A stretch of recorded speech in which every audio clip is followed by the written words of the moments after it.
Joan of Arc and the Siege of Orleans. In 1415, the Hundred Years' War began between England and France.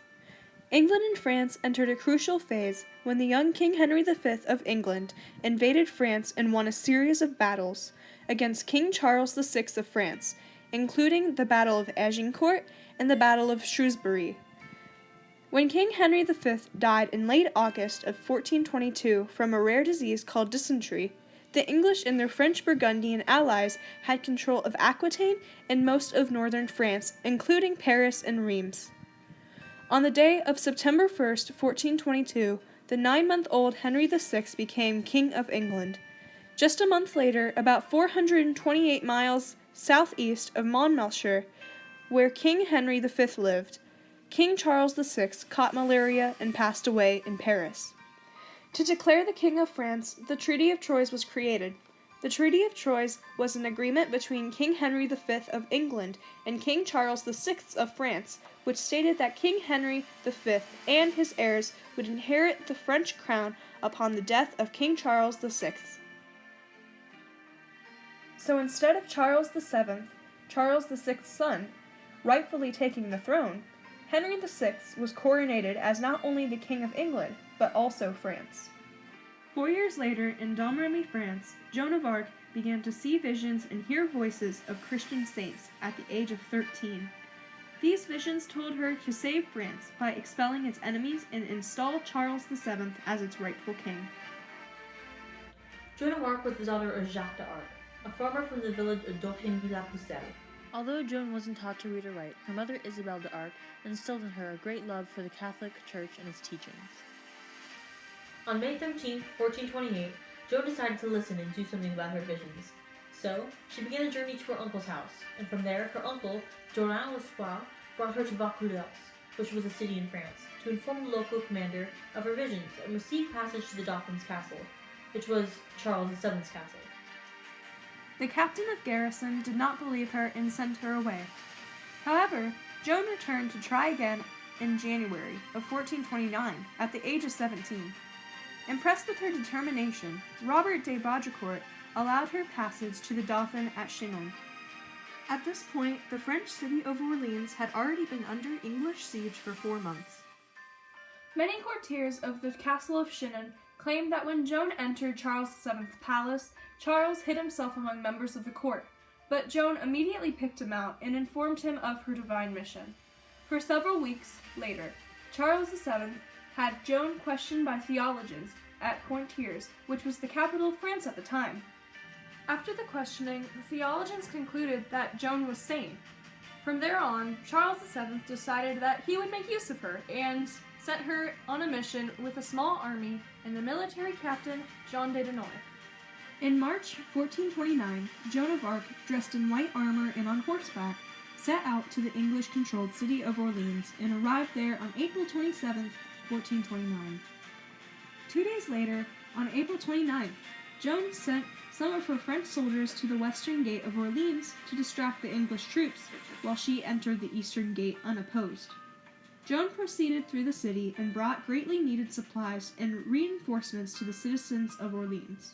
With her supplies and much-needed help she bestowed upon the besieged French townspeople, Joan inspired the residents of Orleans to a passionate resistance to the English occupation and gave them a sort of hope. Throughout the rest of April and early May, Joan personally led several attacks and battles in the city. But on May 7th, she was struck by an arrow. Joan was able to quickly dress her wound and return to the fight. And on May 8th, 1429, the English retreated from Orleans and the French won back the city. During the next 5 weeks, Joan led French forces into a number of stunning victories over the English. Later that month, Charles VII was crowned King of France and had Joan of Arc kneeling at his feet. And although Joan would be remembered as a fearless warrior, Joan never actually fought in a battle or killed an opponent. Instead, she would accompany her men as an emotional mascot. But she was also responsible for outlining military strategies and proposing diplomatic solutions for the English.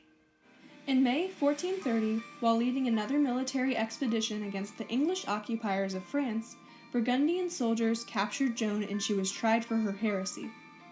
The so-called Maid of Orleans was tried as a heretic and witch. After the trial, Joan was to be handed over to the English, but Joan relented this and signed an abjuration in which she admitted her crimes. Joan was kept in prison under an ecclesiastical authority. During Joan's indefinite time in prison, Joan began to hear the voices of the saints once again. She claimed that the saints had commended her capitulation. Joan then admitted that her abjuration was a mistake, and she never truly meant it. The church judges called this a relapse, and on May 29th, they handed her over to the secular authorities in England. Joan's death sentence was read on May 24th, 1431. She was convicted on May 30th, 1431, and burnt at the stake alive in Rouen, France. In later years, Joan's executioner went to a priest for confession, because he claimed that after a while, murdering a woman of the Lord began to kill him inside. Her executioner stated, "The maid's heart had resisted the flames and found intact among the ashes." Although going centuries unacknowledged for her work and aid for the French, eventually she was recognized and canonized as a Christian saint in 1920. There are many triumphs and tragedies that came along with Joan of Arc and her work in the Siege of Orleans and ridding France of the English. Tragedy begins with the loss of lives through the military disputes like the Siege of Orleans and many other fights France and England had to go through. Joan of Arc inspired the citizens of one of the most prominent cities in France to have the last bit of hope as they drove the English out of Orleans by bringing them supplies and food. Joan of Arc continued afterward to serve the king by eliminating more and more English occupiers from the rightfully French territory by putting an end to a multitude of English occupancies, including the attack at Beaugency and the other siege towns along the Loire River. And although she was eventually captured and sadly executed, her legacy still lives on today as one of the boldest and most influential military leaders of all time. The greatest triumph of all is in Joan of Arc's ultimate accomplishment of being one of the key reasons that France eventually won the 100 Years' War.